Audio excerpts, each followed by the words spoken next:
Vous êtes bien sur la chaîne So Many Beats et c'est le deuxième épisode de Kick Parade, l'actualité hebdomadaire des 10 jeux les plus populaires sur la plateforme participative. Et je suis toujours en compagnie de Swan. Salut Swan. Salut Erwan, bonjour à toutes et à tous. Et on va commencer directement notre Kick Parade de la semaine avec en 10e position une entrée, c'est une nouveauté. C'est Dire Alliance, enfin quand je dis nouveauté, c'est une nouveauté dans le top 10. Dire Alliance, Horror. Alors c'est un jeu d'aventure horrifique, Heroic Fantasy horrifique, avec des points d'horreur victorienne, parce que j'ai vu qu'il y avait un peu de design à la Frankenstein, à la Dracula.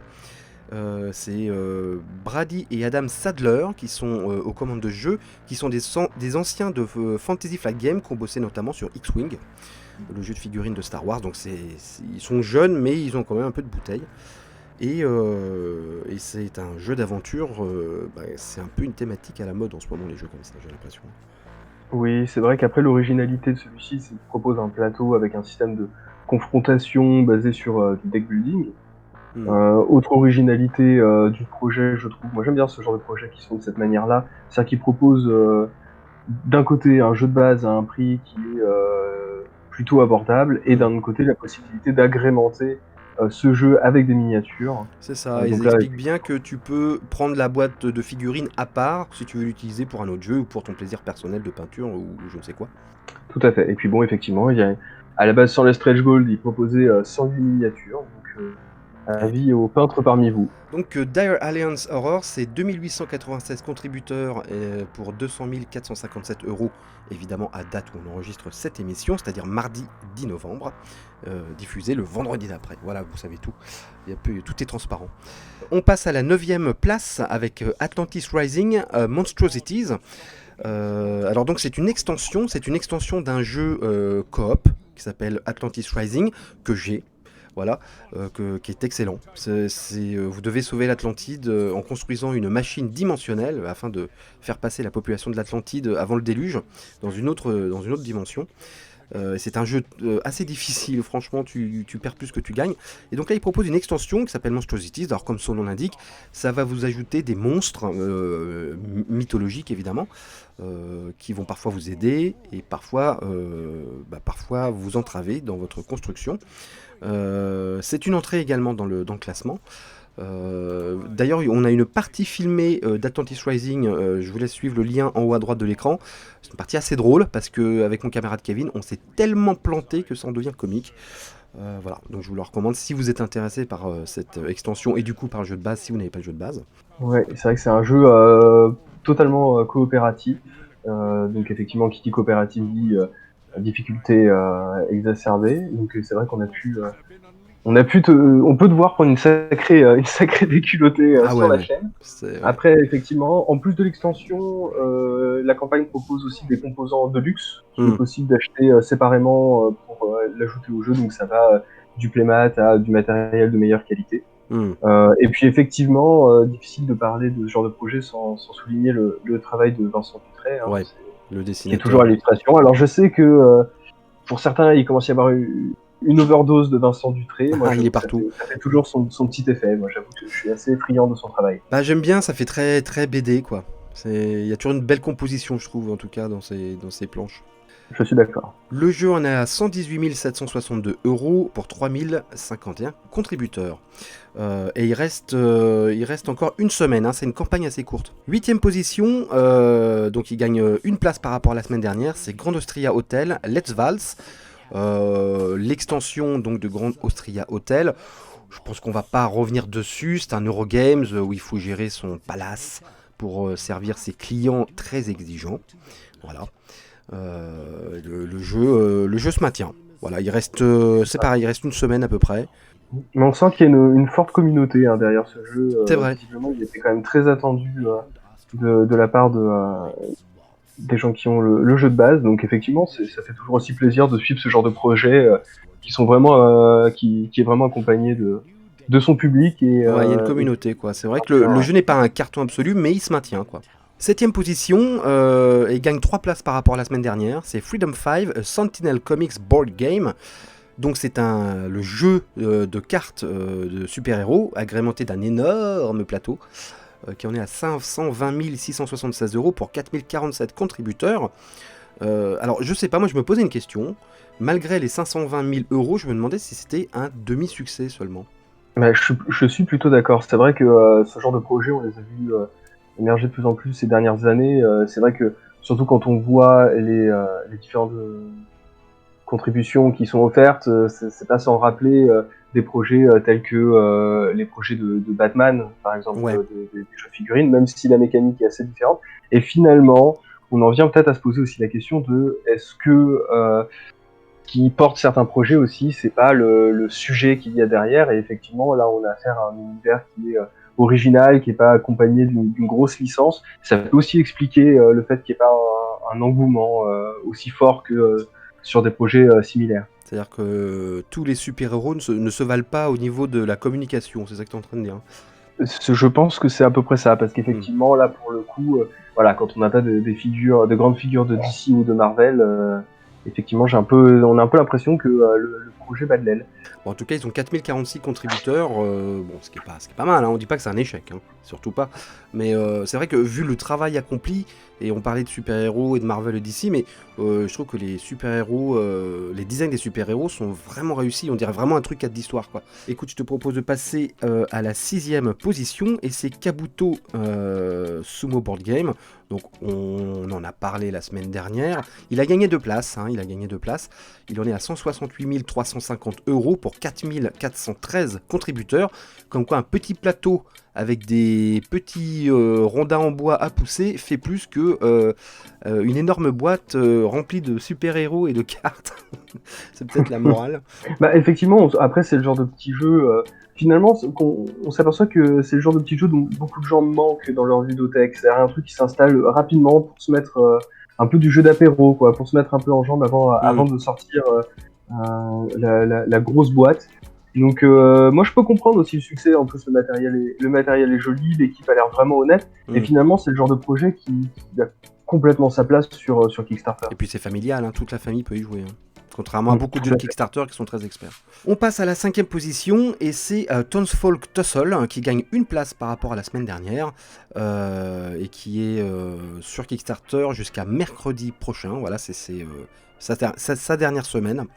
Donc Townsfolk Tussle, c'est ce jeu de plateau avec un design des cartoons des années 30, mais version un peu twistée, un peu bizarre, parfois même un peu sanglante. D'ailleurs, il y a du sang qui coule sur la boîte, donc c'est pas un jeu pour les enfants, mais c'est un jeu qui marche bien. Il en est à 292 075 euros pour 4 909 contributeurs.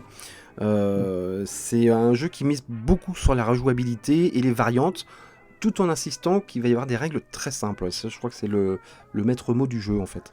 Oui, tout à fait. C'est vrai qu'il a l'air relativement accessible, finalement assez facile à mettre en place. Après, c'est vrai que c'est un projet, par rapport à la semaine dernière, il a l'air de se stabiliser un peu.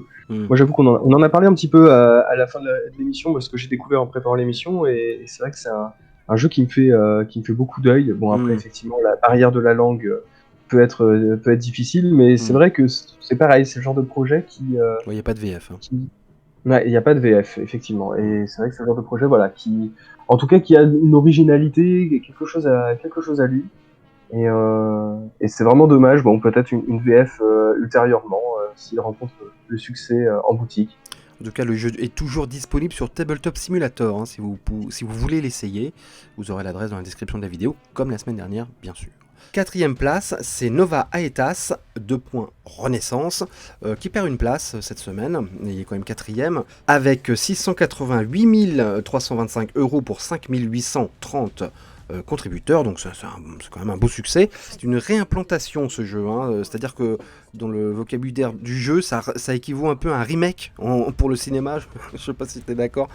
Et ils avaient déjà sorti ce jeu il y a quelques années, et là c'est la version Renaissance, donc là on est dans la Renaissance italienne, on est en 1500, et ça tourne autour des événements historiques de la guerre entre Rome et Venise. Tout cela évidemment largement saupoudré de sauces fantastiques. C'est vrai, et puis à cela s'ajoute effectivement qu'on sent que l'éditeur a un véritable amour pour l'ensemble de ses projets, donc déjà en offrant une seconde vie à ce jeu comme tu l'expliquais, mais aussi en proposant dans cette campagne du matériel à implémenter dans leur précédent jeu, Black Rose War. Et je trouve que l'idée est plutôt originale, ce côté de crossover à travers les jeux de plateau. On passe à la 3e position, donc les 3 premiers, c'est un peu une surprise, hein, c'est 30 World Lesbian qui gagne une place par rapport à la semaine dernière. Donc c'est ce fameux jeu de rôle lesbien. Vous allez incarner des lesbiennes au look très BD, assez manga, dans un univers de combat de sabre, mais où il est stipulé, noir sur blanc, que c'est pas forcément le combat qui est au cœur de ce jeu de rôle, c'est les intrigues amoureuses, les liens affectifs. Donc on sent bien qu'ils veulent un peu sortir on va dire du jeu de rôle traditionnel, on va dire. Et puis bon, la thématique forcément est très originale. Et ce jeu est un vrai carton. C'est un vrai carton. Il en est à 205 549 € pour 6 525 contributeurs. C'est juste pour vous dire que il y a, je vérifie, mais il y a quasiment 1000 contributeurs de plus pour ce petit jeu de rôle là que pour le jeu précédent, qui est une espèce d'énorme boîte avec plein de figurines. C'est quand même assez étonnant. Enfin, je sais pas si moi ça me scotche un peu, quoi. Bah, après, c'est étonnant, mais effectivement, ça montre que, effectivement, il y a un public pour ce genre de jeu. Peut-être des gens qui restaient un petit peu dans le silence avant et qui, effectivement, aujourd'hui, sont un peu contents de de se sentir représentés dans le monde du jeu de plateau et du jeu de rôle. Et Ouais. je trouve ça plutôt bien qu'il y ait ce genre de projet pour montrer que C'est sûr que la dans communauté ce milieu, on est LGBT une était grande assez famille, exclue. Hein. Ouais. Et De là, jeu de rôle. maintenant, voilà, on est une grande famille et les portes sont ouvertes à tout le monde.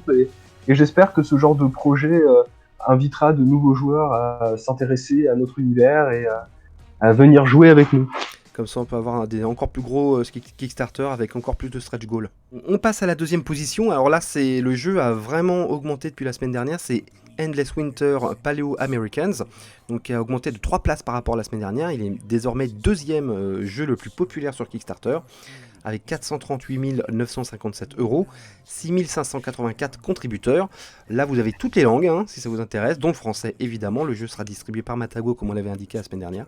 Ce qui est intéressant, c'est qu'il rajoute petit à petit plein de petites extensions qui m'ont l'air très sympas. Qu'est-ce que j'ai noté? Il y a le Ancestors, une petite boîte. Il y a des cartes canines avec des chiens. Il y a des cartes de cérémonie. Il y a une extension qui s'appelle River and Raft qui rajoutera des rivières et des fleuves sur la carte, sur le board. Cave Painting, donc c'est une extension avec des peintures rupestres. Je ne sais pas à quoi ça sert encore, mais je trouve que l'idée est rigolote. Et il y a un plateau néoprène, évidemment, le fameux, l'indispensable maintenant dans les campagnes Kickstarter. Et moi personnellement j'ai pledgé. Voilà. Ça, tu as craqué finalement. Bah ouais, c'est là. Mais effectivement, s'il y a bien un mot qui définit cette campagne, c'est vraiment la générosité, quoi. Pour le coup, on n'en est pas sur du stretch gold qui était finalement du matériel de base qui est ajouté. Tu sens qu'effectivement tout est réfléchi et on nous fait pas passer pour des pigeons en disant en fait si vous nous donnez tant on va vous sortir finalement du matériel qui était déjà prévu. Là effectivement le matériel se dévoile au fur et à mesure dans une logique de matériel gratuit pour ceux qui participent à la campagne qui sera peut-être vendu pour une somme modeste en boutique par la suite. Et effectivement, c'est le genre de projet où tu sais que ça va devenir un jeu boutique par la suite, mais que d'un autre côté, tu es content de soutenir sur Kickstarter. On va passer au numéro 1 de la semaine. Comme Darkest Dungeon a fini sa campagne, celui qui a pris sa place, c'est Don't Get Got, Secret Missions with Shut Up and Sit Down. Donc on en a déjà parlé la semaine dernière. 239 498 € pour être précis, 6 869 contributeurs. Donc il est passé de 2e à la première place, logiquement. Ça se termine ce week-end. Bon voilà, on est loin du... Vas-y, je t'en prie. Non, je disais qu'on retournait un peu effectivement sur la même analyse qu'on pourrait faire par rapport à Kabuto plus tôt, c'est-à-dire qu'effectivement c'est du petit jeu d'apéritif. En plus c'est porté par des gens talentueux qui ont une super chaîne. D'ailleurs si vous maîtrisez un petit peu l'anglais, c'est vraiment une chaîne que je vous recommande énormément. C'est super bien monté. Shut Up and Sit Down, chaîne anglaise. C'est très très bien. Et donc du coup pareil, ça montre aussi qu'il y a des passerelles qui se créent entre YouTube et les jeux plateau, qu'il y a de véritables affinités et que finalement des gens qui passent de critiques à créateurs. Donc finalement, est-ce que c'est pas la nouvelle vague du jeu de plateau L'avenir nous le dira. Et ben, va savoir. En tout cas, c'est un vrai beau succès pour ce jeu. Encore une fois, qui n'est pas une boîte énorme avec 150 extensions et 10 000 figurines. Voilà pour ce Kick Parade numéro 2, donc au 10 novembre. Pour vous dire que la semaine prochaine, il y aura c'est sûr même, il y aura beaucoup d'entrées dans le top 10, parce qu'il y a beaucoup de Kickstarter là qui se terminent ces jours prochains, ou ce week-end, ou en début de semaine prochaine. Donc attendez-vous pour le Kick Parade 3 à avoir beaucoup de nouveaux projets. Il y a une entrée, il y a un jeu qui est rentré, je tenais à le dire quand même parce que c'est quand même intéressant. Un jeu qui a commencé sa campagne et qui s'est complètement vautré. C'est le nouveau jeu de Jacob Frixelius, le créateur de Terraforming Mars. Terraforming Mars, c'est quand même un des plus gros cartons ludiques de ces dernières années. Le jeu est constamment en rupture malgré ses réimpressions. Et là, ils ont sorti en grande pompe leur nouvelle création, Starcrapers Orbital. Et il en est à 55 000 petits euros en presque une semaine, quoi. C'est un échec. Voilà. Comme quoi, Kickstarter, c'est pas toujours du tout cuit.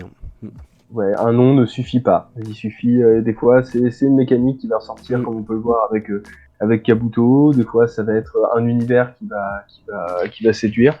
Mais voilà, effectivement, le projet, bon, c'est pas un échec complet non plus. Mais effectivement, moi, je m'attendais à le voir entrer tout de suite dans le top 10 qui le portait derrière. Et bah peut-être qu'il va monter la semaine prochaine. On va voir. Oui. Suspense. L'avenir nous aura peut-être tort. Et ben, abonnez-vous, commentez, activez la cloche, et on vous retrouve la semaine prochaine. Ciao. Salut à tous.